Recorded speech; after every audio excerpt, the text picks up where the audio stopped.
Rock Surge! Aegis Wall! Chom's Touch! Summon Running Ally!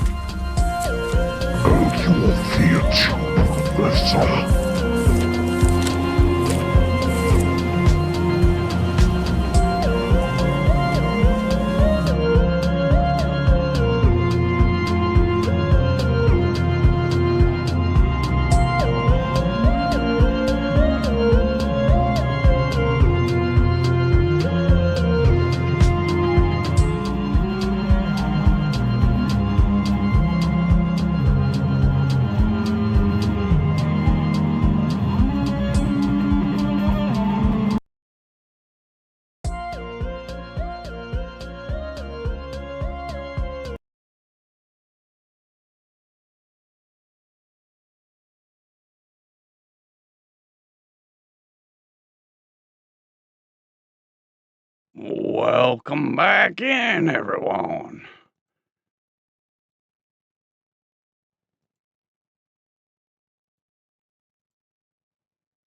Thank you for joining us.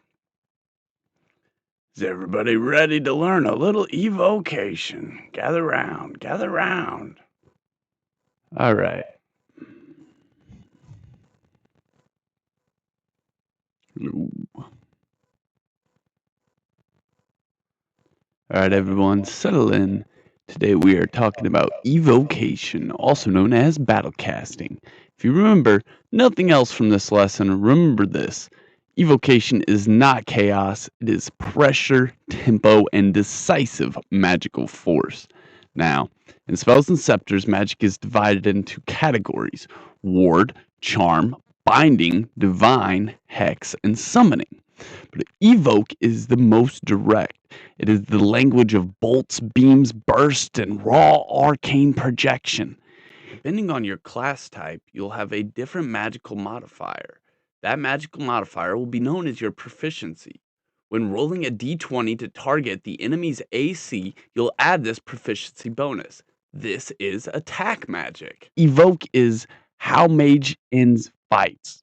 Here is the first misconception I need to break. Evocation is not just about damage. It's about win conditions. Let's define that, shall we? In a battle, whether it's open combat or a formal duel, you're not simply trying to deal numbers. You're trying to achieve a victory state.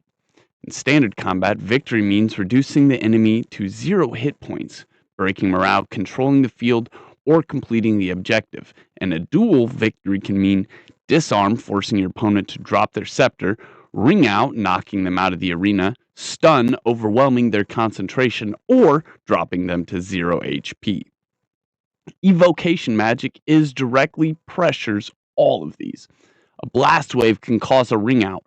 Arc surge can break concentration. Signature bolt can force a disarm. So how can evocation do what you are asking? How much damage did I do? You were asking, what path to victory did I just open? Now, let's talk about how to perform. Every battlecaster needs to know the most important thing is about wand movement and stance. Let's focus in on the latter for a moment. Stance is the mindset and posture. It is how you choose to pressure your opponent. There are two classic evocation stance, the brutal duelist and the wise duelist. The brutal duelist overwhelms with rapid casting, relentless pressure, and forces the opponent to defend until they crack. The wise duelist studies tempo, they track spell slots, they bait reactions, and they cast when it matters most. Both are valid, both can dominate. The mistake new players make is assuming that aggressive casting equals reckless casting. A brutal duelist still tracks their spell economy, a wise duelist still knows when to explode. Evocation is about rhythm. Now, mechanically, in your turn, you have one primary action, one secondary action, and one free interaction. Most evocation spells are a primary action to cast because they deal damage. Your primary action may be used as your attack, but don't forget about your secondary action. Though it can be used as an attack, it can be used to cast spells that don't directly require an attack or damage roll. Don't also forget that there is multiple class and feat abilities that allow you to do certain different types of spells for your bonus action. However, you might want to save your bonus action for the countercast. When in a countercast, you are preparing your action as a reaction. You may do so with your primary action using your full turn to be able to cast during their turn, or if you have any feat that lets you do something as a reaction, you may do so when something occurs. Maybe it is being attacked or someone moving out of bounds of attack range. Though you can't use a reaction if you use your secondary action of the turn. However, battle casting introduces something extremely important: casting in succession. Casting in succession is the act of casting a follow-up attack of the same casting type immediately after the first. It still costs spell slots. It does not cost an additional action. But, and this is critical, it is only possible if you're wielding a wand or a staff. Why? Because wands and staffs are channeling foci designed to sustain the arc flow. Mechanically, this means if you cast an evoke spell as your primary action, you are wielding a wand or staff, you may immediately cast another evocation spell of equal or lower tier, spending the spell slot as normal, but without consuming another action. This does not mean infinite casting. It does not break the spell economy. It simply compresses the tempo, and tempos win duels. Casting in succession allows you to break through layered defenses, force multiple concentration checks, pressure a countercast window, or overwhelm a target before they reposition. But be careful, if you burn too many spell slots early, you'll lose long game leverage. Which brings us to history. Long before Arcana perfected dueling in theory, Ortkind developed a spell known as the Signature Bolt. This was not elegant magic, it was not refined, it was direct. The Signature Bolt, or which was predately known as the Bolt, scales directly with the number of spell slots you have remaining. The more power you have conserved, the stronger the bolt becomes. It rewards discipline, it rewards patience, and it rewards outright magical power.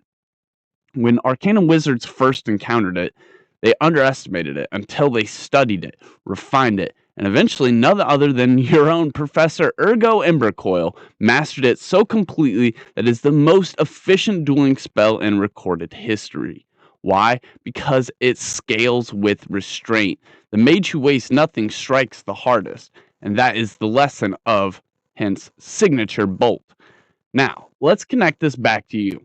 When you enter a battle as an evocation specialist, you must ask, am I applying pressure? Am I conserving power? Am I threatening a ring out? Am I threatening disarm? Am I threatening stun through repeated concentration checks? Evocation is not just damage, it is battlefield leverage. In team combat, evocation becomes an even more dangerous aspect. Why? Because ward mages defend, enchanters disrupt, binders restrain, and you'll be the punishment. Evocation pairs especially well with Tactical Mind, Arcane Prediction, Spell Duelist, or Overchannel. Don't forget the downside. If you are overextended, if you burn slots without purpose, if you ignore positioning, a single countercast can reverse momentum. A wise duelist knows when not to cast. Now, I need you to imagine that you're in a duel. You open with Spark Bolt and they defend. You cast in succession. Second bolt lands, concentration breaks, you shift stance, they are now reactive. You conserve, you wait, your spell slots remain high, they panic, they burn resources, and when the moment comes, Signature Bolt. Scaled to your restraint, amplified by your discipline, disarm, victory, and that is battle casting. It is not a noise, it is not a spectacle, it is controlled aggression. It is the measured brutality of magic. The art of ending a fight decisively. If you take one concept away from today, evocation is not about casting more. It is about casting at the right moment, with the right tempo, for the right win condition. Next, I'm sure you'll have an amazing lecture from Lydia Frostvale in your wards class. For now, I need you to understand when to lift your ward, when to try and break a ward, and when to enter your stance. When you begin battle casting, you'll begin learning many new things.